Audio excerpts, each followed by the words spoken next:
وسلم. اللهم افتح علي فتوح العارفين بحكمتك وانشر علي رحمتك وذكرني ما نسيت يا ذا الجلال والإكرام. صلى الله تعالى على خير خلقه سيدنا محمد وآله وأصحابه أجمعين برحمتك يا أرحم الراحمين. نحمده ونصلي ونسلم على حبيبه الكريم. أما بعد، فأعوذ بالله من الشيطان الرجيم. بسم الله الرحمن الرحيم. فاسألوا أهل الذكر إن كنتم لا تعلمون. آمنت بالله صدق الله مولانا العظيم وصدق رسوله النبي الكريم ونحن على ذلك لمن الشاهدين والشاكرين والحمد لله رب العالمين.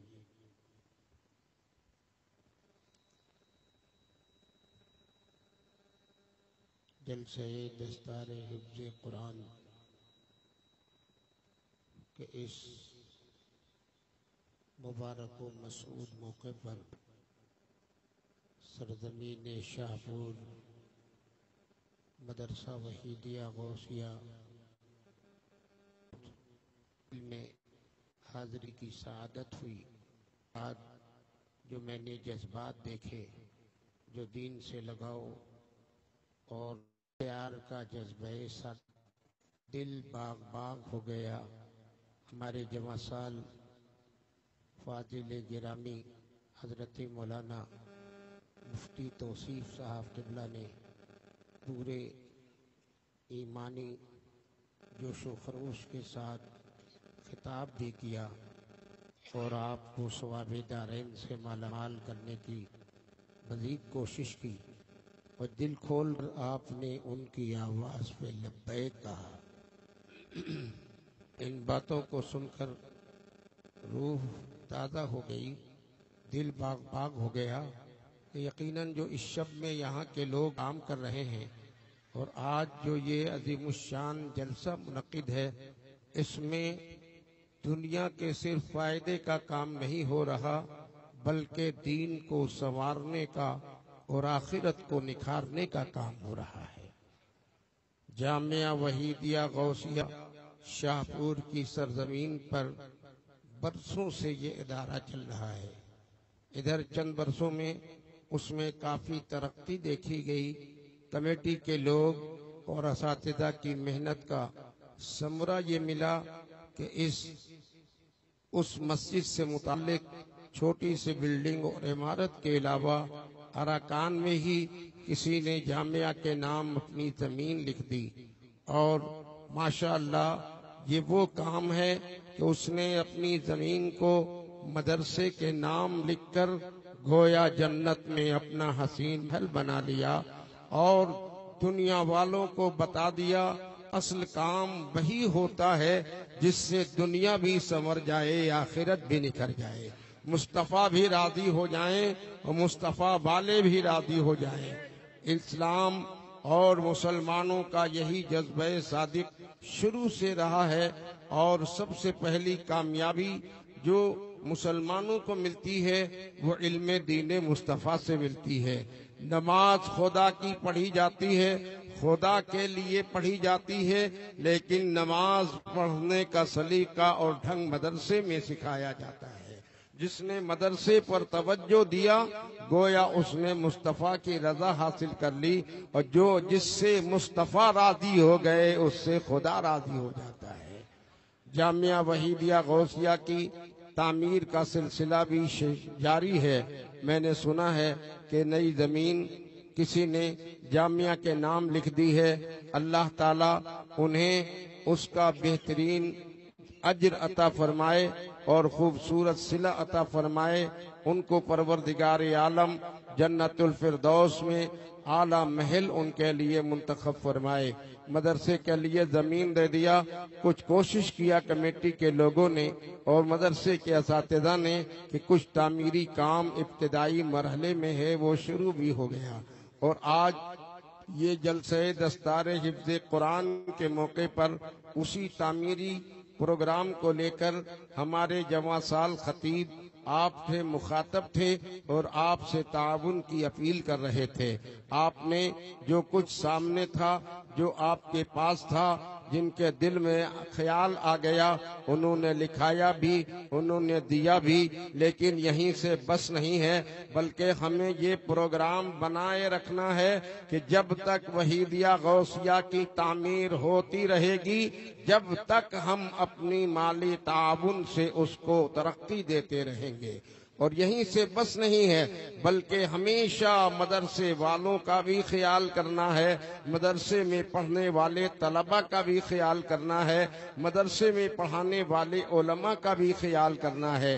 ان کی آپ خدمت کرتے رہیں گے، پس سمجھ لیجئے کہ خدا کی رضا آپ کے ساتھ ہوگی، برکتوں سے مالا مال ہوں گے.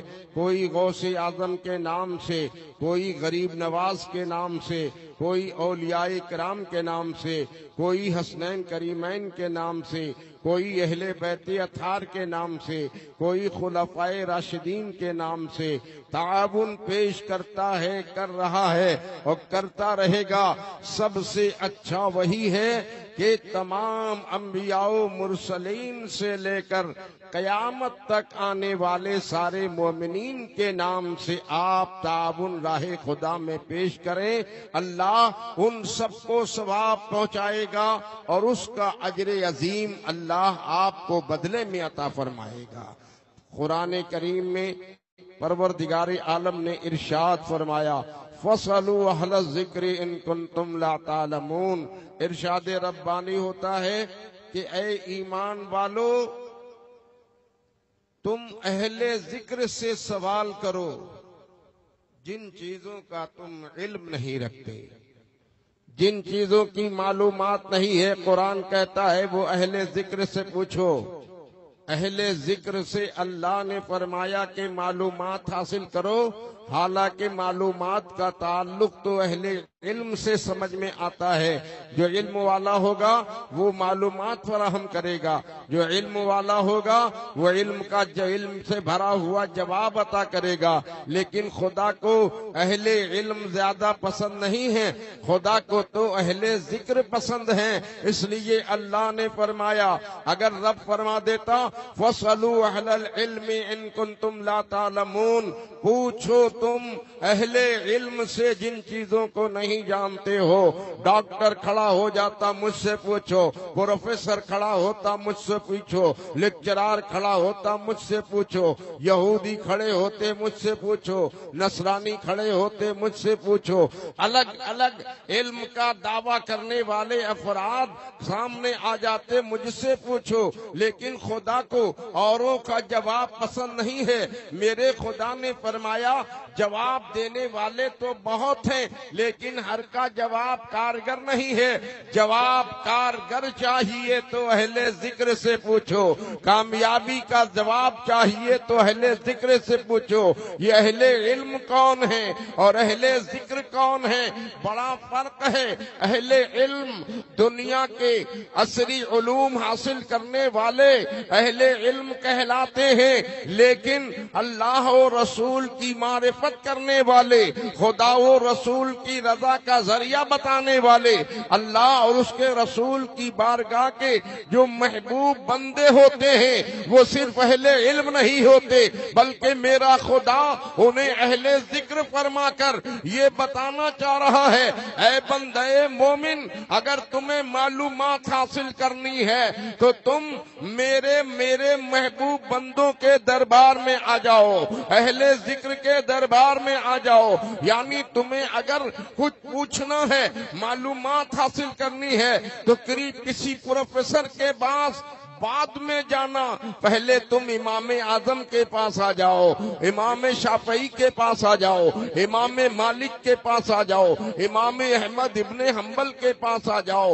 امام بخاری کے پاس آ جاؤ.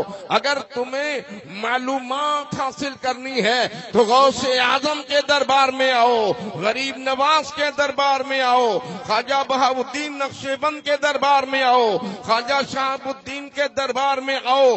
پوچھو یہ جو تمہیں جواب دیں گے وہ خدا کو بھی پسند ہوگا، مصطفیٰ کو بھی پسند ہوگا۔ اللہ تعالیٰ نے یہ جواب دے کر یا رسول اللہ یہ بتا دیا خدائے کریم نے کہ عصری علوم تو حاصل کرنا ہی چاہیے، لیکن کامیابی اور کامرانی دونوں جہان کی اس علم سے ملتی ہے جو مدرسوں میں دیا جاتا ہے۔ یہاں اللہ کا علم اور مصطفیٰ کی عظمت بتائی جاتی ہے، یہاں قرآن پڑھایا جاتا ہے، اور قرآن یہ وہ کتاب ہے جس دن سے شروع کیا جاتا ہے اسی دن سے اس کا فائدہ ملنا شروع ہو جاتا ہے، پڑھنے والے کو بھی ملتا ہے اور ان کے مرحومین کو بھی اس کا فائدہ ملتا ہے۔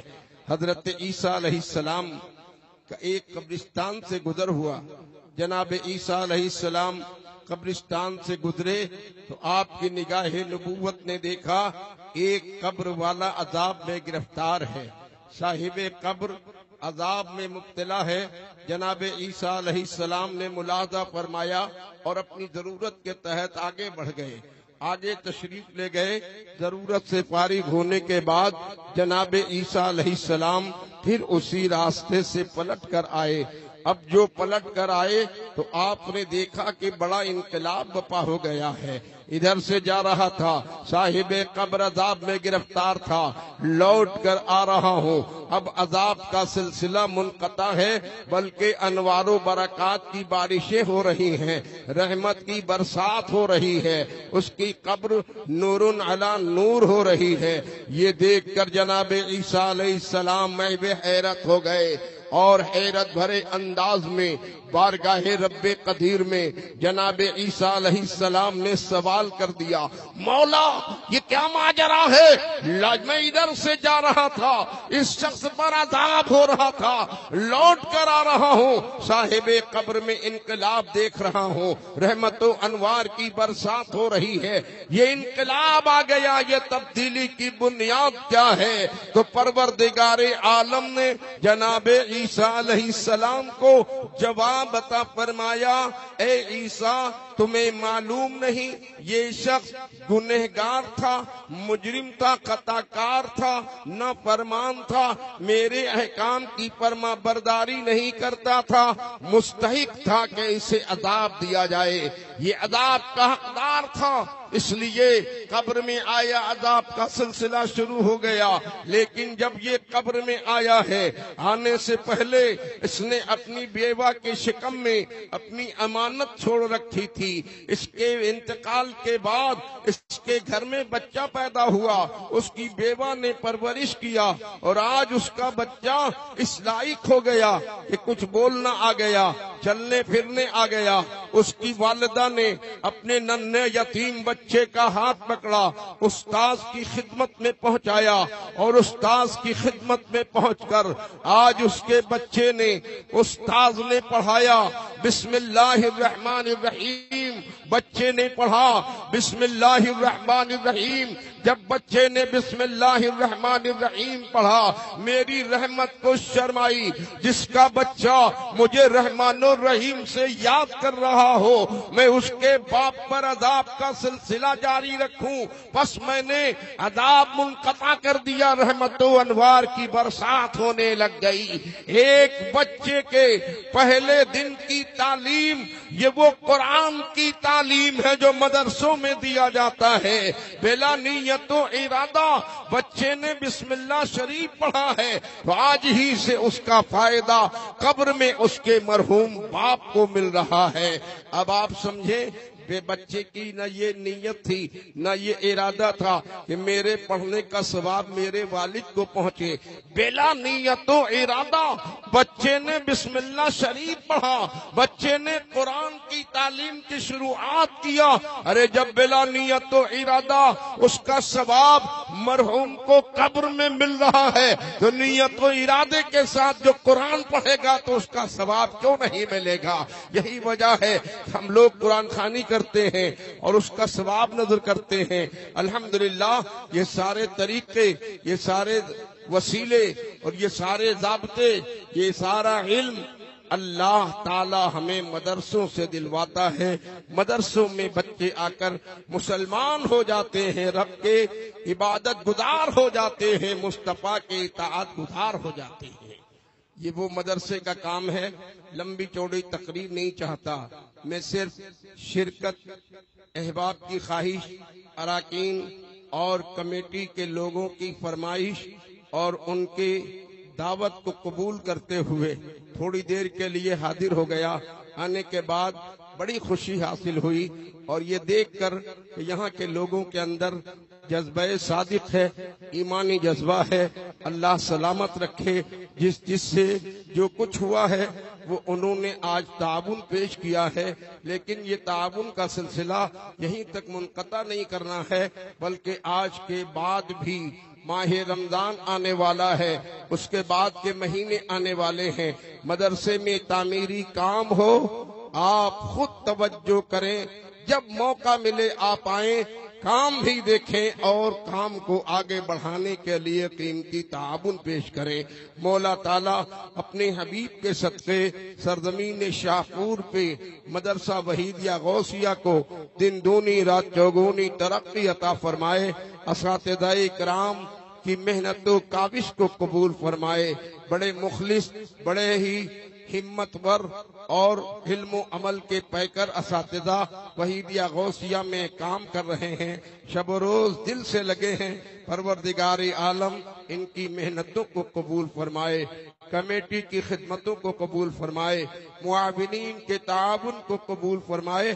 پروردگار ایک شاہپور پر ہی نہیں بلکہ جس دیار میں اور جس علاقے میں تیرے مصطفیٰ کے دین کی تعلیم کا اہتمام کیا جا رہا ہے، پروردگار اس دیار کو آباد کر دے، اس علاقے کے رہنے والے معاونین کو، خیر خواہوں کو برکتوں سے مالا مال فرما دے۔ پروردگار ہمارے بچے زیور علوم سے آراستہ ہو کر، حافظ قرآن بن کر، علم دین مصطفیٰ کو سینے میں سجا کر وہ قوم کے رہبر بھی بنے، دین کے خادم بھی بنے۔ اس طرح سے تیری اور تیرے رسول کی معرفت کا کام ہوتا رہے۔ وآخر دعوانا الحمدللہ رب العالمین۔ السلام علیکم ورحمۃ اللہ۔